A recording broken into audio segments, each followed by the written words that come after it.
Hello dear students, कैसे हैं बेटा आप लोग। ओके, देखिए बेटा, आज हम लोग बात करेंगे ग्रेविटेशन के लेक्चर 6 की, जिसमें हम लोग बात करेंगे प्रेशर इन फ्लूइड्स की।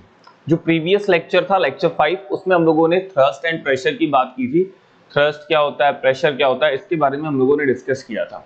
अब हम ये देखेंगे कि फ्लूइड्स जो होते हैं वो किस तरीके से प्रेशर एक्सर्ट करते हैं। तो सबसे पहले बेटा यहाँ पर एक वर्ड है, the pressure in fluid.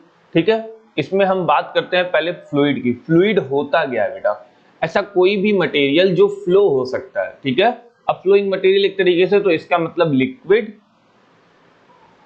And gas, ये दोनों के दोनों क्या होते हैं बेटा? फ्लूइड होते हैं। लिक्विड और गैस ये दोनों के दोनों क्या होते हैं बेटा? फ्लूइड होते हैं। क्यों? क्योंकि लिक्विड भी फ्लो करता है और एज वेल एज गैस भी फ्लो करता है। ये दोनों मटेरियल फ्लूइड होते हैं। तो फ्लूइड मटेरियल, इनके पास भी भाई मैटर तो है ही, ये भी, तो ये भी क्या करते हैं? प्रेशर को एक्सर्ट करते हैं। कैसे करते हैं इसको थोड़ा सा समझते हैं। वो भी सभी डायरेक्शन से करते हैं, क्योंकि ये लगभग ऊपर नीचे हर एक डायरेक्शन में होते हैं, स्पेस ऑक्यूपाई करते हैं सब। कह रहा है the pressure exerted by fluid in a container is transmitted undiminished in the all direction on the walls of the container. Then it means to say, किसी भी कंटेनर में अगर लिक्विड है तो वो लगभग सभी डायरेक्शन में प्रेशर को एक्सर्ट करता है। ऑब्वियस सी बात है। देखिएगा, मान लीजिए ये कंटेनर है और इसमें हम लिक्विड डालते हैं, तो इसके छोटे छोटे पार्टिकल्स होंगे, कई सारे छोटे छोटे पार्टिकल्स होंगे इसके, और ये छोटे छोटे पार्टिकल्स क्या करते हैं? रैंडम मोशन करते हैं। ये आपको पता होगा, लिक्विड के बीच में इंट्रामोलिकुलर स्पेस अच्छा खासा होता है, इसलिए ये रैंडम मोशन करते हैं। तो यही सब पार्टिकल कभी इस वॉल पे स्ट्राइक करेंगे, स्ट्राइक करने के बाद कभी इधर जाएंगे, कभी इधर जाएंगे, कि रैंडम मोशन करते हुए दिखाई देंगे सारे पार्टिकल्स। ठीक है बेटा, तो ये जब सारे पार्टिकल्स रैंडम मोशन करते हुए जाएंगे तो बार बार ये क्या करेंगे? इस कंटेनिंग वेसल की वॉल पर क्या करेंगे बेटा? स्ट्राइक करेंगे, और स्ट्राइक करने से क्या होता है? इन पर प्रेशर क्रिएट होता है। तो ये लगभग ईच डायरेक्शन में भागते रहते हैं, इसलिए सभी डायरेक्शन में ये क्या करते हैं बेटा? प्रेशर को एक्सर्ट करते हैं। इसीलिए कह रहा है the pressure exerted bye a fluid in a container is transmitted undismissed in all direction of the wall of the container। लगभग क्या, ये सभी डायरेक्शन में क्या करते हैं? प्रेशर को एक्सर्ट करते हैं। सेम एज गैस के साथ भी होता है। अगर मान लीजिए आपने बलून ले लिया, बलून में आपने एयर फिल की, तो उसमें जो एयर के पार्टिकल्स हैं वो हमेशा बलून के आउटर सरफेस एरिया सरफेस पे क्या करते हैं? स्ट्राइक करते रहते हैं। ओके बेटा, अब यहां एक टर्म आता है बॉयंसी। बॉयंसी क्या है? देखिएगा बेटा, मैं आप समझाते हैं। कह रहा है the tendency of a liquid, ठीक है, the tendency of a liquid, not only liquid, यहां फ्लूइड भी हो सकता है। The tendency of a liquid to exert an upward force, upward force को अप्लाई करने की जो टेंडेंसी होती है of an object placed it is called buoyancy. यानी कि लिक्विड के अंदर अगर मैं किसी ऑब्जेक्ट को डालता हूं तो उसके ऊपर एक फोर्स लगता है अपवर्ड डायरेक्शन में बाय द लिक्विड। ठीक है, लिक्विड के थ्रू उस ऑब्जेक्ट पर एक फोर्स लगता है अपथ्रस्ट डायरेक्शन में, that is called the buoyancy. That is called buoyancy. वो जो टेंडेंसी होती है, जैसे कि समझिएगा, मान लीजिए ये लिक्विड है और इसके अंदर मैंने एक ऑब्जेक्ट डाल दिया। ठीक है, ये ऑब्जेक्ट है। अब ये लिक्विड के पार्टिकल, ऑब्वियस सी बात है, ये जो लिक्विड के पार्टिकल्स होंगे वो इस पर भी स्ट्राइक करेंगे। तो इस पर स्ट्राइक करने की जो टेंडेंसी होती है बेटा यहां पर, उस टेंडेंसी को हम लोग क्या बोल देते हैं बेटा? बॉयंसी बोल देते हैं। उसको हम लोग क्या बोल देते हैं? बॉयंसी बोल देते हैं। और यही बॉयंसी की टेंडेंसी से एक्सर्ट होता है बॉयंट फोर्स। तो देखिएगा, बॉयंट फोर्स को क्या कर रहा है? बॉयंट फोर्स यानी कि अपथ्रस्ट फोर्स, इसका एक नाम अपथ्रस्ट फोर्स भी होता है। कह रहा है the upward force acting on an object immersed in a liquid is called buoyant force। इसका मतलब, अब देख रहे हैं ये ऑब्जेक्ट है, ये पानी के अंदर मैंने इसको डाला है, तो इसके ऊपर एक अपवर्ड डायरेक्शन में पार्टिकल्स, लिक्विड के पार्टिकल्स के थ्रू एक अपवर्ड डायरेक्शन में फोर्स अप्लाई हो रहा है। और यही जो फोर्स होता है बेटा, इसी को हम लोग बोलते हैं बॉयंट फोर्स। ये फोर्स क्या है बेटा? बॉयंट फोर्स होता है। और इसी बॉयंट फोर्स को हम लोग अपथ्रस्ट फोर्स भी बोलते हैं। यानी कि बॉयंट फोर्स बोलिए या अपथ्रस्ट। अपथ्रस्ट का मतलब सीधे समझ में आ रहा है कि यहाँ जो थ्रस्ट है, यहाँ जो परपेंडिकुलर फोर्स है, वो ऊपर की डायरेक्शन में लगता है, that's why it is called upthrust. ठीक है, लास्ट लेक्चर में आपने थ्रस्ट को देखा था, तो थ्रस्ट केवल परपेंडिकुलर डाउनवर्ड डायरेक्शन में था, यहां पर अप थ्रस्ट है यानी कि अपोजिट ऊपर की डायरेक्शन में लग रहा है, that is called up thrust force. So that's why हम लोग इसे क्या कहते हैं बेटा, अप थ्रस्ट फोर्स। ओके बेटा, आगे देखते हैं। कह रहा है फैक्टर अफेक्टिंग बॉयंट फोर्स। कौन कौन से फैक्टर हैं जिससे बॉयंट फोर्स डिपेंड करता है? Volume of the object emerged in a liquid and the density of the liquid. तो सबसे पहले बेटा हम लोग बात कर लेते हैं volume of the object emerged in a liquid. इसको थोड़ा सा समझते हैं, volume of the object and the density. देखिएगा, मान लीजिए बेटा ये एक लिक्विड है,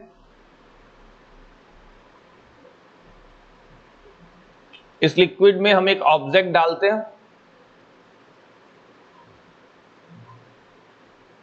अभी आपको दिख रहा होगा इसका वॉल्यूम इतना है, तो इसके पार्टिकल्स यहां से लेके यहां तक के अपथ्रस्ट फोर्स लगाएंगे, ये पूरा रीजन अपथ्रस्ट फोर्स का होगा। इसका कोई वॉल्यूम है। एक दूसरा लिक्विड लेते हैं, इस बार ऑब्जेक्ट का वॉल्यूम हमने काफी बड़ा कर लिया, इसका मतलब यहां पर अभी क्या लगेगा, ज्यादा अपथ्रस्ट का, ये जो क्रॉस सेक्शन एरिया है अपथ्रस्ट फोर्स का, ये बहुत ज्यादा बढ़ गया। सेम मटेरियल है बेटा, याद रखिएगा ये सेम मटेरियल है, ये जो ऑब्जेक्ट है ये सेम मटेरियल का बना हुआ, अलग अलग नहीं है। तो अब यहाँ पे वॉल्यूम ऑफ द ऑब्जेक्ट से अपथ्रस्ट कैसे डिपेंड किया, अगर कम वॉल्यूम है तो सरफेस एरिया कम होगा बेटा, तो अगर सरफेस एरिया कम होगा तो उस पर पार्टिकल जो हिट कर रहे हैं वो नंबर ऑफ पार्टिकल्स कम होंगे, स्ट्राइक करने वाले नंबर ऑफ पार्टिकल्स कम होंगे, तो यहां पर कोई फोर्स लग जा रहा है स्मॉल एफ मान लेते हैं, और यहां पर सरफेस एरिया बड़ा होने की वजह से नंबर ऑफ पार्टिकल्स जो स्ट्राइक कर रहे हैं इसके ऊपर वो बहुत ज्यादा कर रहे हैं, तो यहां पर फोर्स लग रहा है कैपिटल एस। तो कहीं ना कहीं अगर ज्यादा पार्टिकल स्ट्राइक करेंगे तो वहां पर फोर्स ज्यादा होगा कि नहीं होगा, यानी कि F is greater than small F. तो हम लोग ये कह सकते हैं कि जितना बड़ा ऑब्जेक्ट होगा, यानी कि upthrust is directly proportional to the area, upthrust is directly proportional to the cross section area कह सकते हैं या वॉल्यूम कह सकते हैं। तो अपथ्रस्ट जितना ज्यादा अगर हमें करना है तो हमें उस ऑब्जेक्ट का एरिया, अगर एरिया ज्यादा है ऑब्जेक्ट का तो अपथ्रस्ट भी ज्यादा लगेगा। अगर ऑब्जेक्ट का एरिया ज्यादा है बेटा तो अपथ्रस्ट भी ज्यादा लगेगा।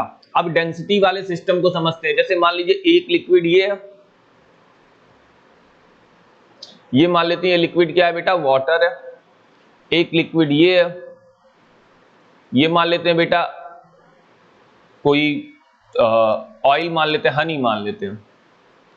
और ये आपको पता है हनी जो होता है वो वाटर से कहीं ना कहीं काफी थिक होता है, हाई डेंसिटी का होता है। अब इसमें हमने सेम टाइप के ऑब्जेक्ट को डाला, तो जब वाटर में डाला तो वो लगभग काफी इमर्ज रहा, लेकिन अगर हनी में डालेंगे तो देखेंगे वो बहुत ज्यादा अंदर नहीं जाएगा। क्यों?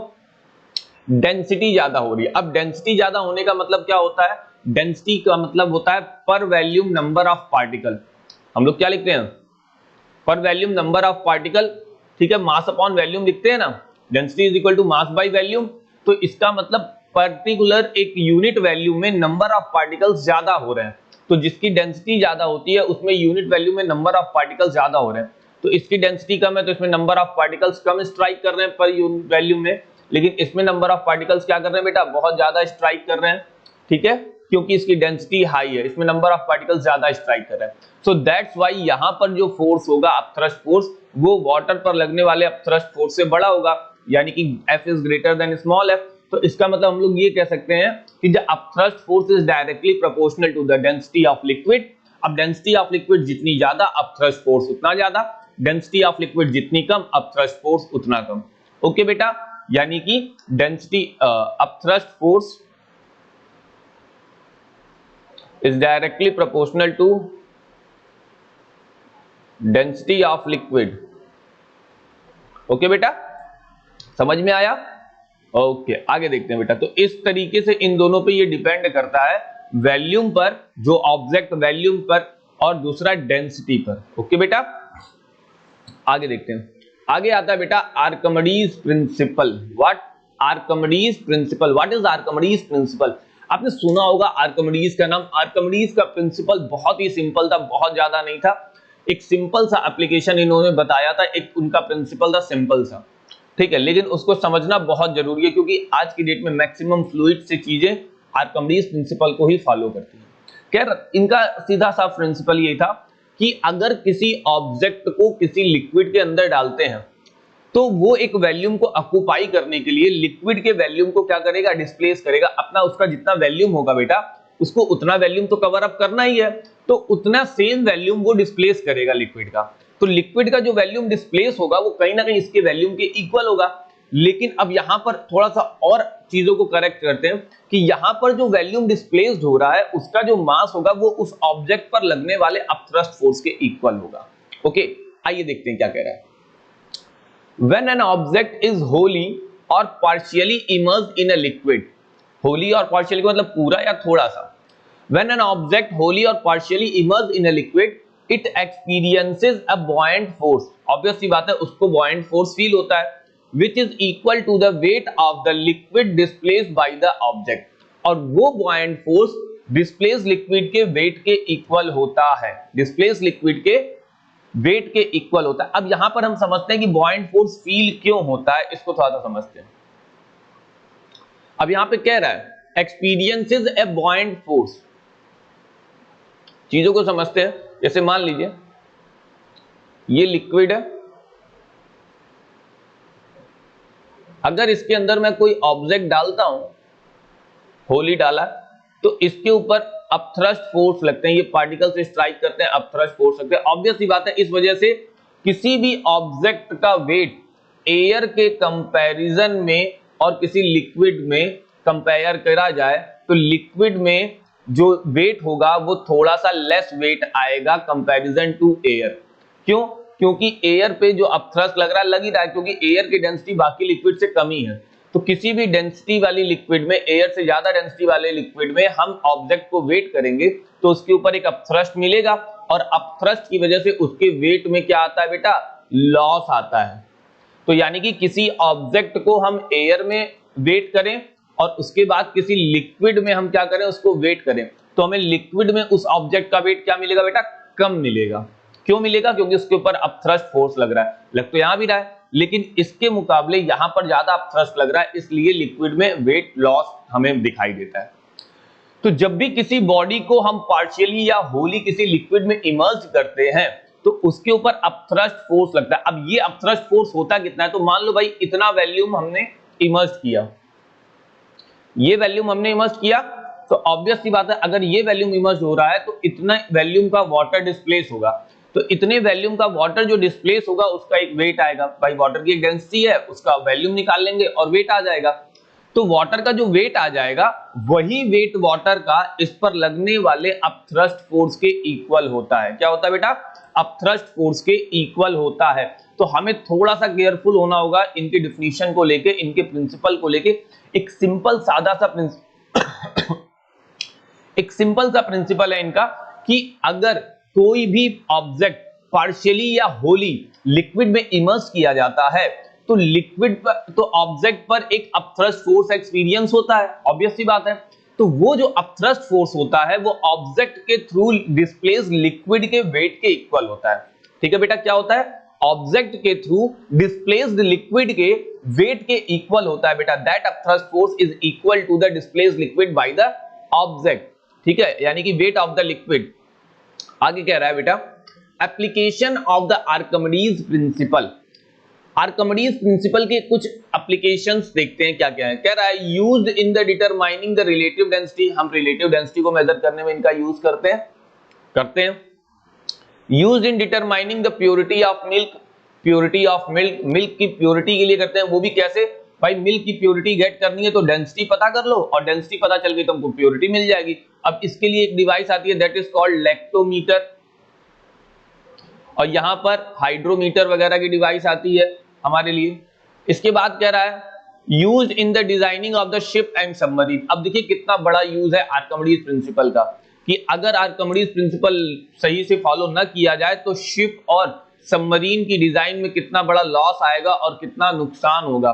तो हम डिजाइनिंग करते हैं शिप और सबमरीन की, क्योंकि आपने देखा होगा कि शिप जो होते हैं बेटा वो जल्दी सिंक नहीं करते, वो इतने हैवी शिप सिंक नहीं करते। क्यों? क्योंकि हमें एक प्रिंसिपल मालूम है आर्किमिडीज, क्योंकि हम ये जानते हैं कि अगर बॉडी को सिंक नहीं करना है तो उस पर लगने वाला जो अपथ्रस्ट फोर्स होगा वो इतना ज्यादा हो कि बॉडी के वेट से कम ज्यादा ही हो।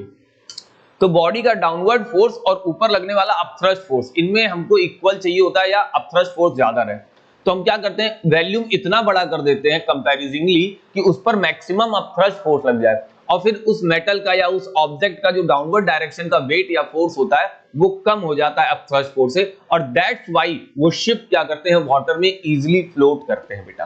तो with the help of the Archimedes principal ship and the submarines हम बनाते हैं। ओके बेटा, तो आपको कोई भी कंफ्यूजन नहीं होनी चाहिए अबाउट द आर्किमिडीज प्रिंसिपल। आइए एक बार हल्का सा हम फिर से बोलते हैं, what is the Archimedes principle. When an object is wholly or the partially immersed in a liquid, it experiences a buoyant force, upthrust force, which is equal to the weight of the liquid displaced by the object। Okay बेटा, ये clear cut हमें होना चाहिए, हमें इसमें कोई भी confusion नहीं होना चाहिए। देन इट मींस टू से, अगर किसी ऑब्जेक्ट को किसी भी लिक्विड में हम पार्शियली या होली इमर्स करते हैं तो उस ऑब्जेक्ट पर लिक्विड के थ्रू एक अपथ्रस्ट फोर्स लगेगा, and that upthrust force is equal to the weight of the displaced liquid by the object. Okay okay बेटा, आगे देखते हैं। आगे कंडीशन दिया है कि देखिएगा, कह रहा है व्हेन ऑब्जेक्ट फ्लोट और shrink in a liquid. Object float या श्रिंक कब करता है, तो कह रहा है if the buoyant force exerted by the liquid is less than the weight of the object, buoyant force कम हो जाए ऑब्जेक्ट के वेट से, then object will sink in the liquid, तब ऑब्जेक्ट सिंक करेगा। आगे लिखा है the density of the object is more than the density of the liquid। दूसरी कंडीशन भी दे दिया कि अगर डेंसिटी ऑब्जेक्ट की डेंसिटी लिक्विड की डेंसिटी से ज्यादा हो जाए तो ऑब्वियस सी बात है डाउनवर्ड डायरेक्शन का फोर्स अपवर्ड डायरेक्शन के फोर्स से ज्यादा हो जाएगा, एंड दैट टाइम वो ऑब्जेक्ट सिंक करेगा। ठीक है, अभी मैं इसको एक्सप्लेन करता हूं, ये बाकी की चीजें हैं, आइए थोड़ा सा एक्सप्लेन करते हैं, फिर बाकी की चीजों को हम लोग देखते हैं। देखिए बेटा, यहां पे मैं सारी कंडीशंस आपको समझा देता हूं। जैसे मान लीजिए पहली कंडीशन है, ये लिक्विड है, ठीक है, इसमें एक ऑब्जेक्ट यहां पर आ गया। ठीक है, मान लीजिए ये ऑब्जेक्ट की इनिशियल कंडीशन है, अभी हमने डाला नहीं है, डाल रहे हैं, ये ऑब्जेक्ट की इनिशियल कंडीशन है। तो यहां पर इस ऑब्जेक्ट का वेट डाउनवर्ड डायरेक्शन में W लगता है, यानी कि mg, और इसके ऊपर एक अपवर्ड, ठीक है, और इसके ऊपर एक अपवर्ड डायरेक्शन में फोर्स लगेगा, that is called upthrust force. ये जो अपथ्रस्ट फोर्स लगेगा बेटा, अगर मान लो upthrust, if upthrust is less than W, ये क्या हो गया बेटा, लेस देन W, यानी कि वेट ऑफ द ऑब्जेक्ट, तो बॉडी क्या कर जाएगी बेटा, शिंक करेगी। बॉडी क्या करेगी, शिंक करेगी। एकदम सेम यही कंडीशन हम लोग डेंसिटी के लिए मानते हैं। तो अगर ऑब्जेक्ट की डेंसिटी लिक्विड की डेंसिटी से ज्यादा है, तुम सोच रहे हो डेंसिटी से कैसे, अच्छा देखो, अगर ऑब्जेक्ट इसके अंदर आ गया तो सेम वैल्यूम को डिस्प्लेस करेगा। अब सेम वैल्यूम डिस्प्लेस हो रहा है, लेकिन मास पर यूनिट, ठीक है, मास पर यूनिट वैल्यूम ऑब्जेक्ट का ज्यादा है तो उसकी डेंसिटी ज्यादा हो गई, यानी कि उसका मास ज्यादा हो गया तो वो सिंक करेगा। ठीक है, तो अगर वैल्यूम ऑफ द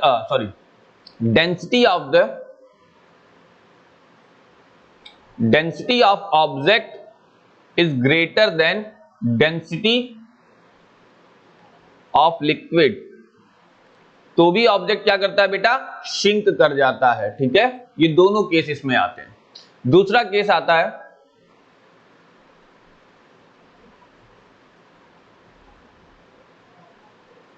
यहां पर ये बॉडी पूरी शिंक करेगी। ठीक है, यहां पर ये बॉडी क्या करती है बेटा, शिंक करती है। दूसरा केस ये आता है, यानी कि यहां पर इसके ऊपर लगने वाला अपथ्रस्ट फोर्स और इसका खुद का W is equal to mg, ये दोनों क्या हो जाए बेटा, इक्वल हो जाए। ठीक है, यानी कि upthrust is equal to mg हो जाए, यानी कि W हो जाए। तो अगर बॉडी का वेट और अपथ्रस्ट फोर्स दोनों इक्वल हैं तो बॉडी फ्लोट तो करेगी, लेकिन फुल्ली इमर्स्ड होके, यानी कि ये क्या करेगी, फ्लोट करेगी लेकिन इमर्स्ड होके। ठीक है, इमर्स्ड कंडीशन में फ्लोट करेगी। ये कैसे फ्लोट करेगी बेटा, इमर्ज होके फ्लोट करेगी, यानी कि बॉडी पानी के अंदर डूबी रहेगी लेकिन फ्लोट करेगी, सिंक नहीं होगी, सतह पर या तलहटी पर जाकर नहीं बैठेगी बेटा। सिंक होने का मतलब पूरी तरीके से डूब के नीचे के सरफेस पे जाकर बैठ जाना, दैट इज कॉल्ड सिंक। लेकिन यहां पर बॉडी फुली इमर्ज तो है पानी के अंदर, डूबी हुई है लेकिन फ्लोट कर रही है। तो यहां पर अगर दोनों बॉडी की density of object is equal to density of liquid, अगर दोनों की डेंसिटी इक्वल है तो भी बेटा सेम केस राइज होता है। ठीक है, तीसरा केस क्या होता है इसको देख लेते हैं। तीसरा केस आता है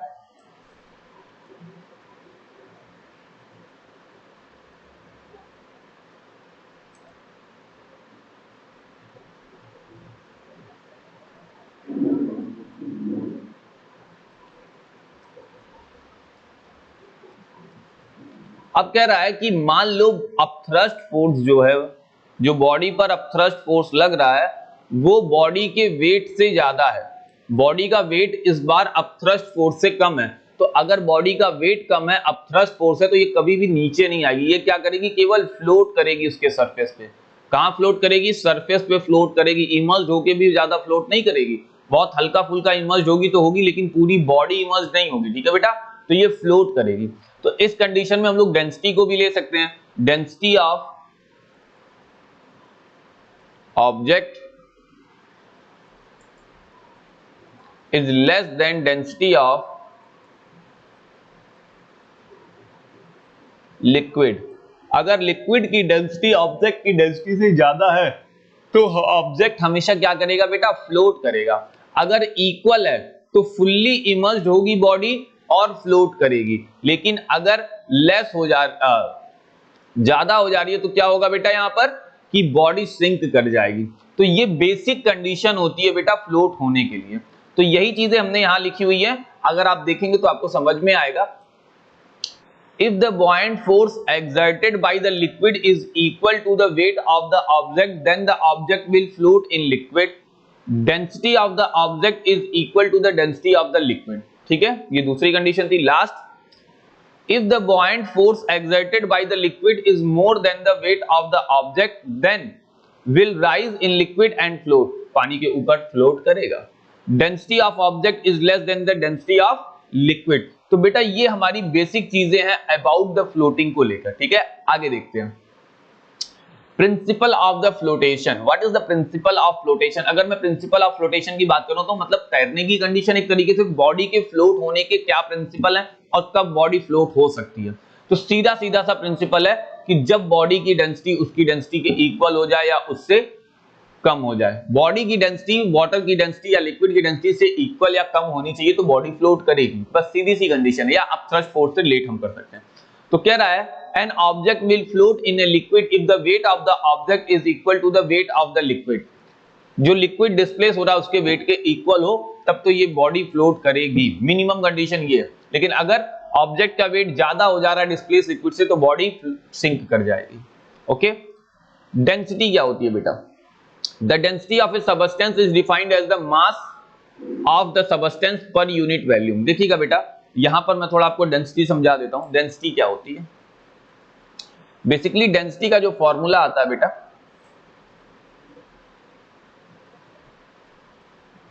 डेंसिटी को हम लोग सीधे सिंपली फॉर्मूले में लिखते हैं mass by volume. Mass by volume का मतलब पर यूनिट वॉल्यूम में बॉडी का मास कितना है, यानी कि उसके number of particles per unit volume में कितने हैं। जितने ज्यादा नंबर ऑफ पार्टिकल्स होंगे पर यूनिट वॉल्यूम में डेंसिटी उतनी ज्यादा होगी, नंबर ऑफ पार्टिकल्स कम होंगे डेंसिटी उतनी कम होगी। इसकी यूनिट अगर मैं बात करूं, देखो डेंसिटी का सिंबल होता है रो। अगर मैं इसके यूनिट की बात करता हूं तो यूनिट क्या आता है, मास की यूनिट क्या होती है बेटा, किलोग्राम, और वॉल्यूम की क्या होती है बेटा, मीटर क्यूब। ठीक है, so kilogram metre cube is the unit of the density. ठीक है, मास की यूनिट किलोग्राम और वॉल्यूम की यूनिट मीटर क्यूब। तो kilogram metre cube is the unit of the density. ये डेंसिटी की क्या हो जाती है बेटा, यूनिट हो जाती है। तो हमें बेसिक सिंपली, अच्छा डेंसिटी की एक और यूनिट होती है, ये एसआई यूनिट होती है। सीजीएस यूनिट में हम इसको क्या लिखते हैं बेटा, ग्राम पर सेंटीमीटर क्यूब। अब मैं किलोग्राम पर मीटर क्यूब और ग्राम सेंटीमीटर क्यूब होती है, और इसमें 1/1000 का रिलेशन होता है। कितना होता है बेटा? 1/1000 का रिलेशन होता है। अगर ग्राम पर सेंटीमीटर क्यूब को आपको किलोग्राम पर मीटर क्यूब में चेंज करना हो तो आप क्या करेंगे? 1000 से डिवाइड कर देंगे। क्या कर देंगे? 1000 से डिवाइड कर देंगे, यानी कि 1/1000 कर देंगे उसका, तो आपका gram centimetre cube kilogram metre cube में चेंज हो जाएगा। अगर आप किलोग्राम मीटर क्यूब को सेंटीमीटर क्यूब में चेंज करना चाहते हैं तो आप 1000 से मल्टीप्लाई कर देंगे। ओके बेटा, आगे देखते हैं। Relative density. What is relative density बेटा? रिलेटिव डेंसिटी देख लेते हैं। What is relative density? कह रहा है the relative density of the substance is the ratio of its density to the water. किसी भी सबस्टेंस की डेंसिटी वाटर के कंपैरिजन में, यानी कि किसी से रिलेट करके, that is called relative density.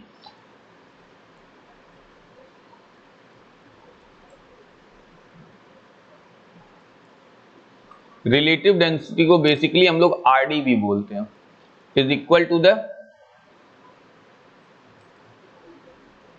Density of substance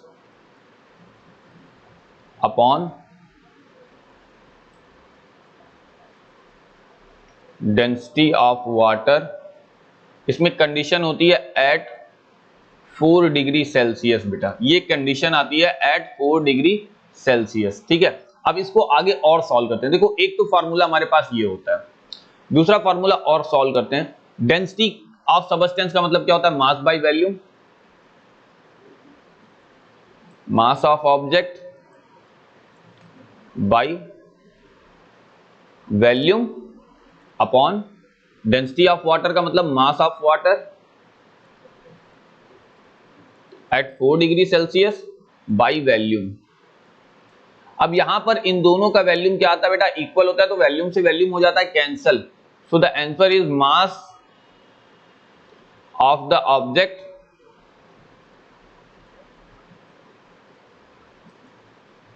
bye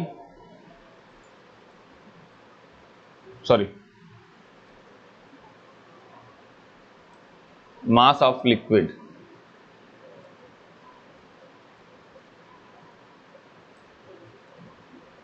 mass of water at 4 degree Celsius. तो इस तरीके से एक फॉर्मूला रिलेटिव डेंसिटी का मास के कंपैरिजन में ये आ जाता है। यानी कि रिलेटिव डेंसिटी को अगर आप फाइंड करना चाहते हैं तो डेंसिटी का रेशियो फाइंड कर लीजिए, या उन दोनों का अगर मास दिया है, वाटर का मास और सबस्टेंस का मास, तो हम यहां से भी रिलेटिव डेंसिटी निकाल सकते हैं बेटा। ओके, तो ये होता है हमारा रिलेटिव डेंसिटी फाइंड करने का तरीका। सिंपल है बेटा, और कुछ नहीं है। अब इस चैप्टर में ज्यादा कुछ बचा ही नहीं है, अब केवल न्यूमेरिकल्स बचे हैं। अगर आप इसके न्यूमेरिकल्स ट्राई करेंगे तो बेटर होगा, आप ट्राई करिए। अगर आपको न्यूमेरिकल्स सॉल्व करने में कोई प्रॉब्लम आती है, नहीं हो पाता है, तो आप मेरे कमेंट सेक्शन में आगे कमेंट कर सकते हैं, फिर मैं आपको उससे रिलेटेड न्यूमेरिकल्स को समझा दूंगा कि किस तरीके से इससे रिलेटेड न्यूमेरिकल्स को सॉल्व किया जाता है बेटा। बट आपको थोड़ा सा ये ध्यान देना कि आपको थोड़ा सा फोकस्ड होना है। ओके बेटा, तो फिलहाल आज के लेक्चर में हम लोग इतना ही देखेंगे, मिलते हैं फिर नेक्स्ट लेक्चर में। Bye bye.